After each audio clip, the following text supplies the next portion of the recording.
Hasil merubah Pantai Telangoh yang tadinya itu adalah zona rusak karena abrasi menjadi zona wisata edukatif gitu. Jadi targetnya wisata sini tuh nggak cuma rekreasi, tapi ada edukasi yang diterima masyarakat.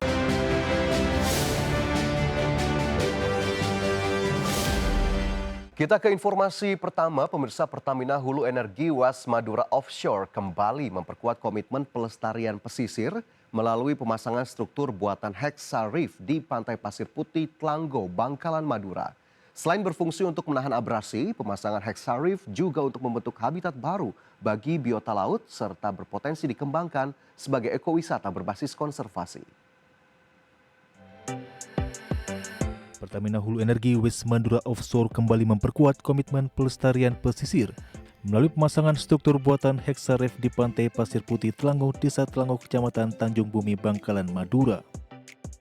Menurut Community Development Officer Pertamina Hulu Energi West Madura Offshore, Ken Reto, pemasangan Hexa Reef dianggap sesuai dengan karakteristik Pantai Pasir Putih Tlanggo. Selain berfungsi untuk menahan abrasi, pemasangan Hexa Reef yang berbentuk heksagonal tersebut juga untuk membentuk habitat baru bagi biota laut, serta potensi dikembangkan sebagai ekowisata berbasis konservasi. Ken memastikan pengembangan kawasan ini sejalan dengan komitmen perusahaan dan mendukung tujuan pembangunan berkelanjutan, khususnya terkait penanganan perubahan iklim, pelindungan ekosistem laut, serta penciptaan pekerjaan layak dan pertumbuhan ekonomi. Itu berhasil merubah Pantai Telangoh yang tadinya itu adalah zona rusak karena abrasi menjadi zona wisata edukatif gitu. Jadi targetnya wisata sini tuh nggak cuma rekreasi, tapi ada edukasi yang diterima masyarakat. Mereka belajar nih masuk, oh ada Hexa Reef nih, oh ternyata pantai ini pernah jadi abrasi. Oh sekarang bisa hidup lagi, ekonomi masyarakat kembali hidup nih. Jadi motonya itu rawat pantai, rawat martabat. Tahun ini Pertamina Hulu Energi West Madura Offshore telah menanam 120 ton Hexa Reef, melanjutkan pemasangan sebelumnya sebanyak 390 ton di titik-titik strategis. Seluruh rangkaian struktur ditargetkan membentang 4 km untuk menekan abrasi yang rata-rata mencapai 7 meter per tahun. Dari Bangkalan, Madura, Samsul Fudin, Tim Liputan, IDXNO. Pemirsa, Gubernur Jakarta Pramono Anung telah memutuskan malam pergantian tahun di Jakarta tidak akan dimeriahkan dengan pesta kembang api. Sebagai gantinya, pihaknya akan menampilkan video mapping menggunakan drone di Bundaran Hotel Indonesia berisi tentang bencana yang melanda Sumatera dan Aceh. Pramono mengungkapkan acara malam pergantian tahun di Bundaran HI tidak akan dimeriahkan dengan pesta kembang api. Selain itu, lokasi pesta malam tahun baru di Jakarta dikurangi yang semula 14 titik, kini menjadi 8 lokasi, yaitu di 5 kantor wali kota, sedangkan 3 lokasi lain yakni Bundaran HI, kawasan Kota Tua, dan Lapangan Banteng.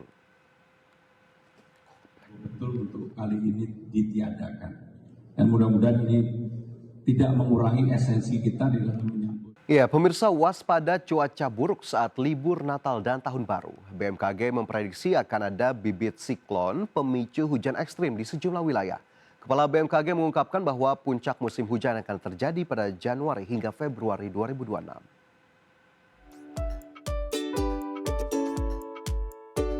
Suasana sukacita makin terasa jelang libur Natal dan Tahun Baru. Di tengah persiapan sambut Nataru, BMKG mengajak masyarakat agar waspada terhadap potensi cuaca ekstrim yang diprediksi akan melanda sejumlah wilayah Indonesia. Dalam rapat Kabinet Paripurna Senin lalu, Kepala BMKG menyampaikan bahwa puncak musim hujan akan terjadi pada Januari hingga Februari 2026. Curah hujan berpotensi ekstrim akibat 3 bibit siklon yang akan menghampiri sejumlah daerah. Dengan modifikasi cuaca, diharapkan curah hujan akan berkurang bahkan hingga 50%.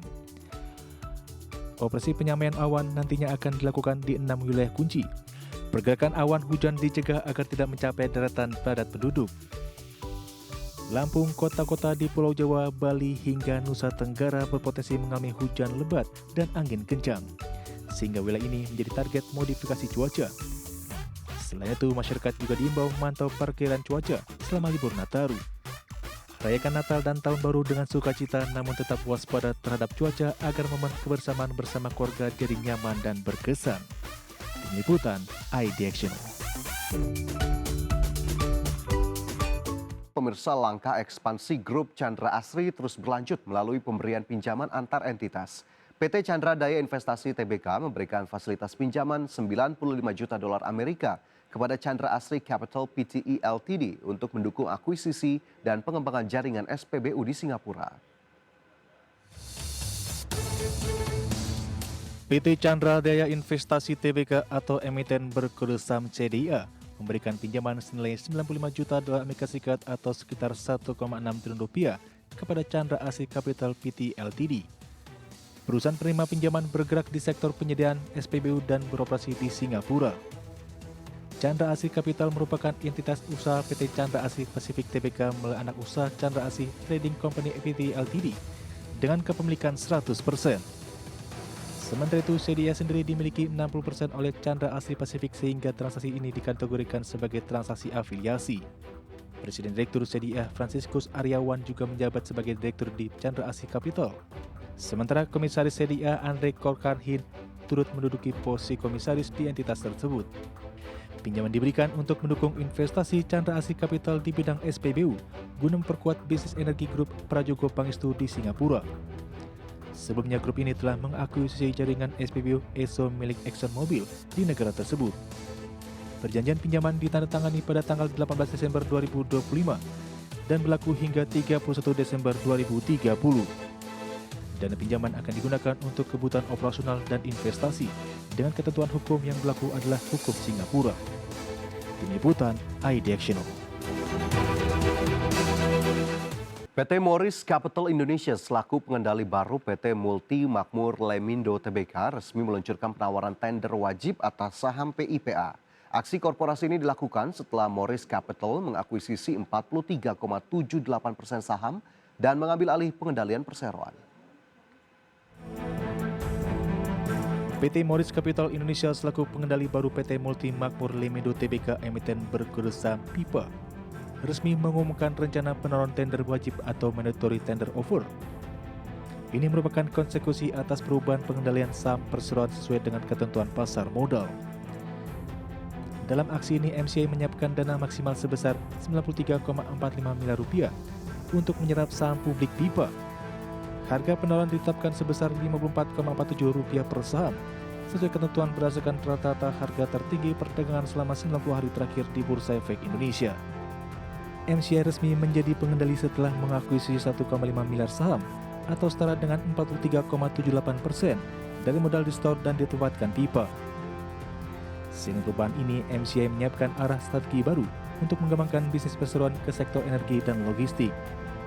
Manajemen MCI menilai PIPA memiliki potensi strategis untuk menjadi bagian dari ekosistem distribusi energi nasional yang terintegrasi. Kedepan PIPA dirancang memperluas usaha perdagangan dan logistik BBM termasuk pengembangan fasilitas penyimpanan serta jaringan distribusi darat dan laut. Penawaran tender wajib dijadwalkan berlangsung mulai tanggal 23 Desember 2025 hingga 20 Januari 2026 dengan pembayaran pada 3 Februari 2026. MCI menegaskan tidak memiliki rencana delisting atau likuidasi, serta menyatakan kesiapan dana untuk memenuhi seluruh kewajiban dalam aksi ini. Tim Liputan, iDiactional.